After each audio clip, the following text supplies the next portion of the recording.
everybody, Dan Illman along with Ashley Mailloux taking a look at one of three graded stakes races at Santa Anita on New Year's Eve Saturday. The opening race is a graded event. It's the Joe Hernandez. Let's take a look at this field. Some salty turf sprinters getting set to go down the hill for this grade two. $250,000 is the purse. A little bit of everything in here, Ashley. You've got horses returning from the Breeders' Cup, horses switching surface, horses coming back off long layoffs.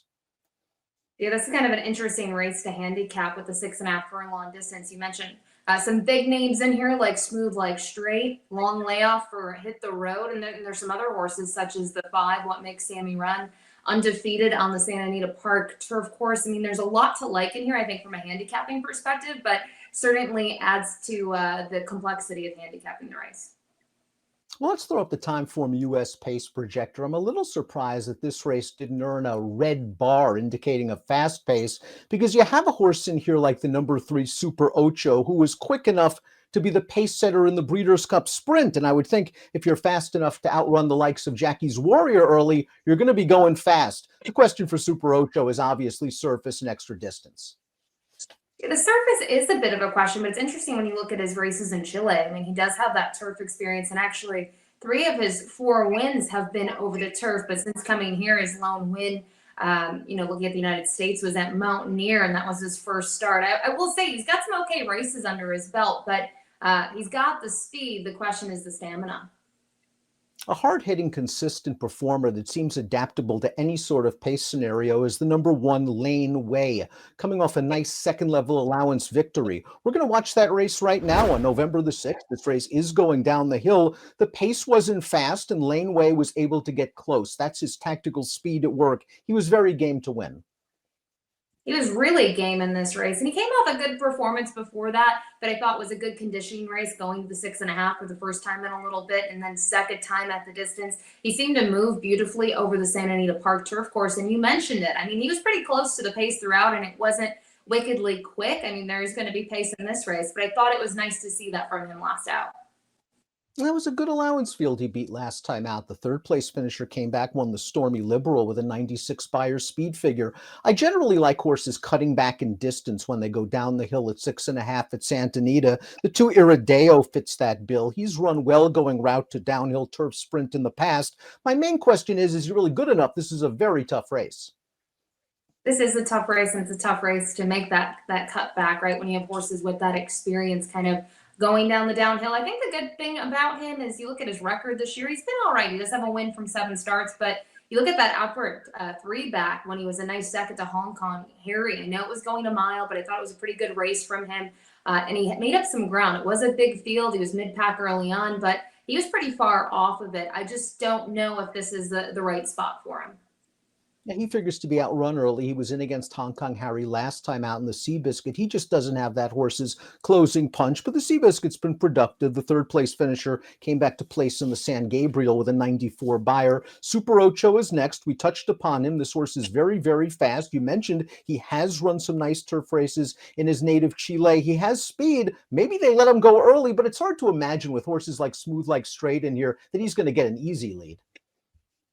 I don't think they get an easy lead. I still think he will be on the lead early if everything goes right out of the gate. I mean, last time out, we're going up against the best sprinters kind of in the world, and man, was he wickedly quick. I know he finishes 6th, beaten by 4 lengths, but was 41-1 in that race. Prior to that, though, he had a pretty nice third. Second there was CZ Rocket, who came back and I thought ran an epic race in the Breeders' Cup Sprint, and that was on the dirt, though. I do think the Grade 2 Santa Anita Sprint, that challenge race, came up pretty tough even for a compact field. We'll just have to see, though. Those are both at 6 furlongs, you mentioned, getting back onto the grass and then stretching out just a bit. I'm a big fan of the 4 Gregorian Chant, especially at these shorter distances. They tried him in the Lure last time out, and he just got wired in a slow-paced race going 2 turns. Now he's going to cut back to 6.5, where he's had success, and he should get a fair to fast pace to run at late. And that's what he's going to need. I mean, you look at the race 2 back on the downhill. They went wickedly quick for that opening half, 43 and pretty fast, if I have to say. The big thing I would say about him that I actually like is I like that sprint to route to sprint, kind of that playing with the distances. I always feel like for a lot of horses that works, and for him, I'm curious to see how he'll do. He's a consistent horse for underneath. I do think this is a good spot for him, but using him for the win honors, I would probably be reaching just a bit. Here's a horse in pretty good form right now, the underrated number 5, What Makes Sammy Run, who beat several of these horses going down the hill in the Eddie D. And they ran him last time out in the Stormy Liberal at Del Mar, and 5/8 is just a different ball game for him, especially because he doesn't have much speed, and this trip might not have worked out for him as well. Let's watch What Makes Sammy Run. Again, a sharp 5/8 of a mile, and he's kind of buried down towards the inside. He'll run on well for second. He ran really well, but you mentioned this is probably not ideally where he wanted to be position-wise. Turn on the Jets here ends up being kind of much the best, but he still runs on, which is positive to see. That was at Del Mar. You mentioned 5/8. I do like this horse stretching out. We've mentioned the Eddie D. I thought it was a great performance. He was able to kind of turn the tables on Lane Way, who finished just in front of him in their prior meeting. And for me, I do think the distance is key. You have to like his record. I already alluded it to earlier. He is undefeated on the Santa Anita turf course, but he's facing a pretty tough field to kick off the day at Santa Anita. Air Force Red comes into this race in good form. We talked about the Lure earlier. We'll take a look at that race right now. And Juan Hernandez just gave this horse an excellent ride. He was able to get Air Force Red to the lead and then was able to back down that second quarter mile to 24 and change. He sprints on home to win. Now, he has won on the downhill turf course in the past. This is a horse, I think, that can sit off the pace and finish, but boy, he had a candy trip in this race.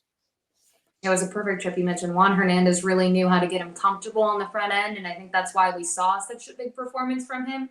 What I will say is when you look at the races 2 and 3 starts back, he wasn't able to necessarily hang with the other horses. He ran well, but I just don't know if he's quite at their level. I agree. I don't think he necessarily needs to be forwardly placed in here, and I think he has, gone a decent clip in some of these races at Santa Anita on the downhill, but he's going to have pressure from others.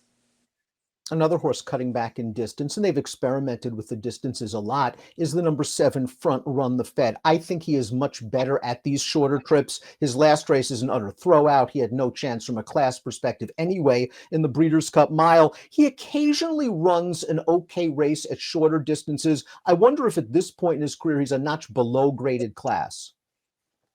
He might be. This may be a little tough for him. I think, you mentioned the sprint distance should suit him well. You look at his 4 starts this year, arguably his best 2 efforts. They were going short distances. His mile effort, I thought, in the 4-star Dave, I know he was last. He's only beat by 3 lengths, but look at the names he faced. Casa Creed, Regal Glory, just kind of different animals. And then I agree, last time out wasn't the race for him. You saw the tote board. No one really wanted part of him at those odds. And he never was in contention throughout. So the cutback should help him. Interesting to see Rispoli get the call in here. Doesn't really ride for the outfit that much.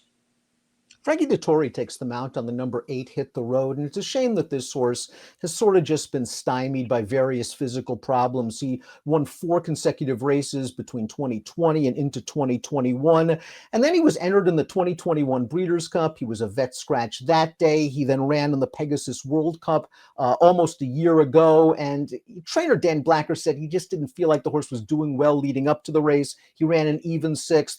And now it's almost a year of a layoff for Hit the Road. Interesting that blinkers come on. If he can find his form, while this distance is a bit sharp, he's just as talented as any other horse in this race.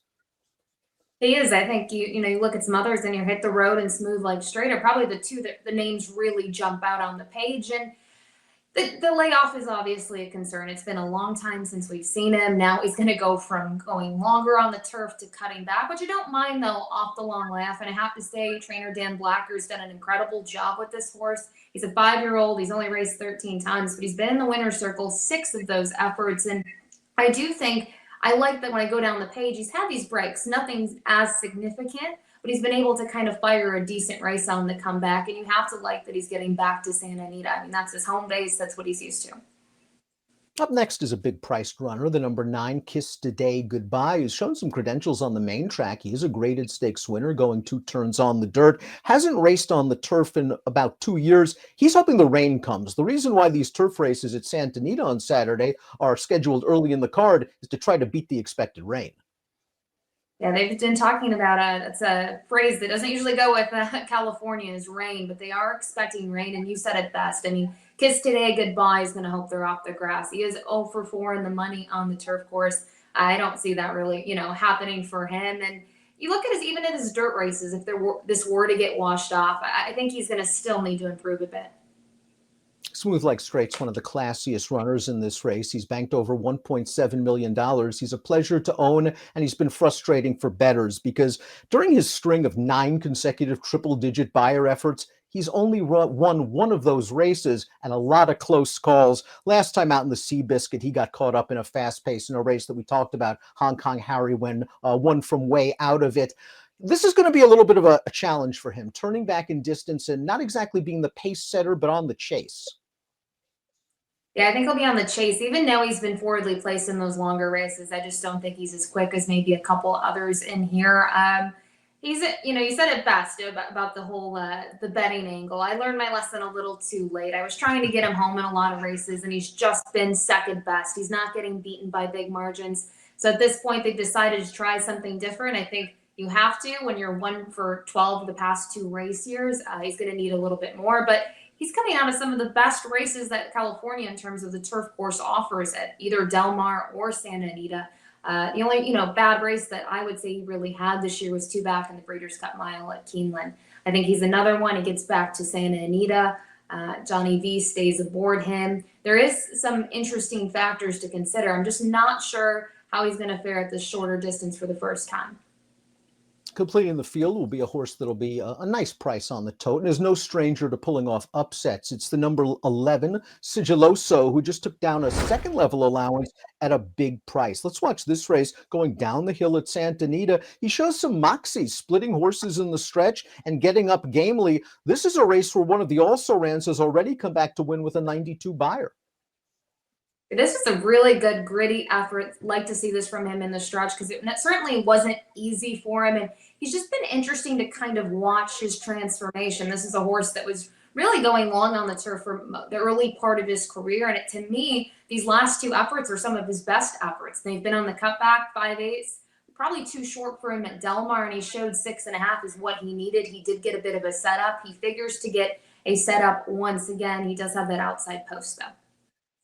Of course, we kick off the pick 5 with the opener at Santa Anita. Let's take a look at our top picks for the Grade 2 Joe Hernandez Stakes. And Ashley, you're going with Laneway. Ever since this horse was gelded, he's just really picked up his game. He's just consistent, and he can work out any kind of trip.